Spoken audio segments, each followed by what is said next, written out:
Indeed, today is the day of salvation. Let's declare God's love and hope to everyone. Kung napanood niyo yung mga previous video ng Conquest Gives, ngayong year, marami tayong bagong mukha na kasama at sila naman ang mag-share ngayon. Bago tayo pumunta doon sa field kung saan mag-share sila, I will interview them one by one.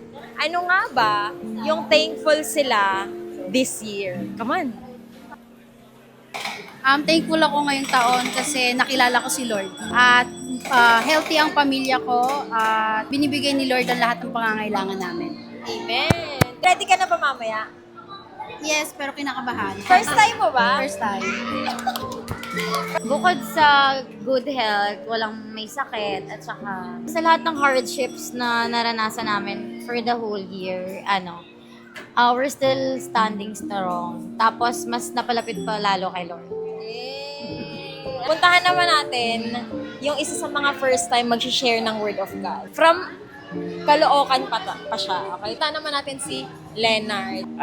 Nakilala ko kayo sa Conquest, then napalapit ako kay God.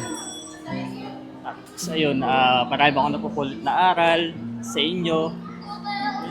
Thank you for sharing, Leonard. Alam mo, excited ako sa kanya kasi first time niya nagagawin to, plus yung confident niya, nag-overflow kasi sa yung love ni Lord sa kanya. So, kaya niya na lang itong ibuhos sa iba. Siguro sobrang grateful. Ang pinakamagandang gift kasi sa akin ni Lord ngayon is yung nakapag-encounter ako sa Kanya. Mas lumalim pa yung relationship ko kay God na sobrang daming meaning pala ng mga pinagdaanan ni God. Thank you for sharing. Ituloy natin yung interview natin later. Ay, hindi, meron pa pala last. Ito hindi niya first time. Ginagawa niya na talaga to. At in physical, batikan na siya dito. Pero hindi naman masyado. I don't know kung ano yung experience niya before, pero na-excite lang ako. Nakasama na kasi namin siya na gagawin ito. Kasi dati ginagawa niya na to with other community, di ba? But right now with Conquest. So, tara, puntahan natin si Team. Pwede ka bang ma-interview? 1+1. Tatanungin ko lang kung ano yung thankful ka ngayong taon. Pagka-survive this year, dami kasing pinagdaanan. So, ang daming struggle this year, pero I thank the Lord nung mga panahon na talagang spiritually drained na andyan yung Conquest Church na alam mo yun, medyo, hindi medyo yung talagang nagpalakas sa spiritual life ko to survive yung mga struggles na dire-diretso sunod. Thank you for sharing, Team. God bless po. Tawag na to. Ang daming tao ngayon, di sila thankful and grateful kasi wala silang big things. Pero nung narinig ko yung mga testimonials nila, sobrang small things lang yun eh. Pero they are really, really grateful. And that's the important thing na na-reveal sa atin this year. Kaya naman, see you later sa atin. Actually, sa Greenfields po ito. Greenfields dito sa show. So, see you later. And I'm really excited to see this crew sharing the Word of God. Bye!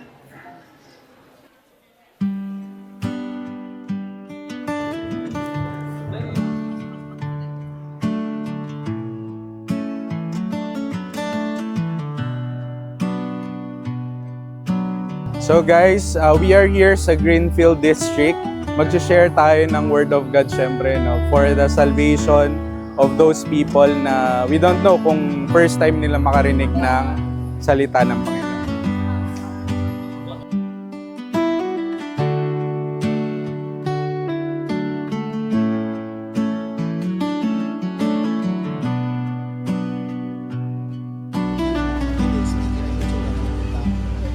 So, hindi mo kailangan makita si Jesus Christ para maniwala.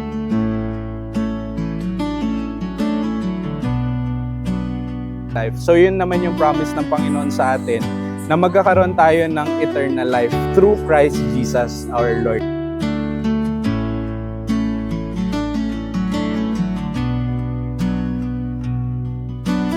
And sabi po kasi dito ni Lord is, for the wages of sin is death, but the gift of God is eternal life. The gift of God is eternal life.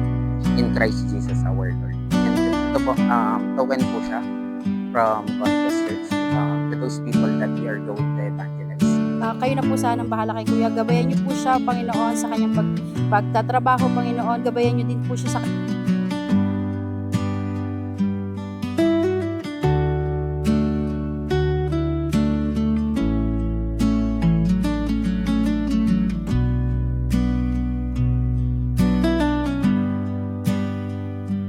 It's currently 6 p.m. dito sa Greenfields at tapos na kami sa aming evangelism. I'm really grateful for these people na nakinonquer nila yung mga pagiging mahiyain nila.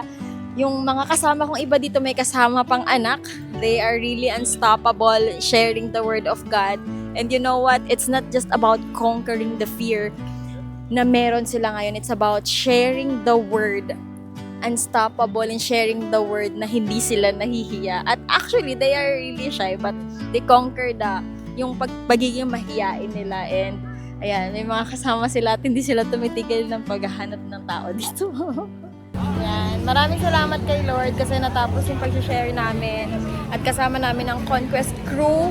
Kasama nila yung mga kids nila. Ayan, yung mga kids, pagod na. Tapos yung iba dito, ay karamihan dito walang mga tulog. Pero they gave their time and effort para lang ma-share ang word ng Lord ngayong araw. Kinukuha nila yung opportunity na to para makapag-share. Kasi di ba maraming tao sobrang busy. Yung tinanong namin sila na sobrang masaya sila kasi marami silang pinagpapasalamat kahit sa mga maliliit na bagay. So ayun lang naman. Thank you for watching our clip and see you next year sa aming Conquest Dreams. Bye!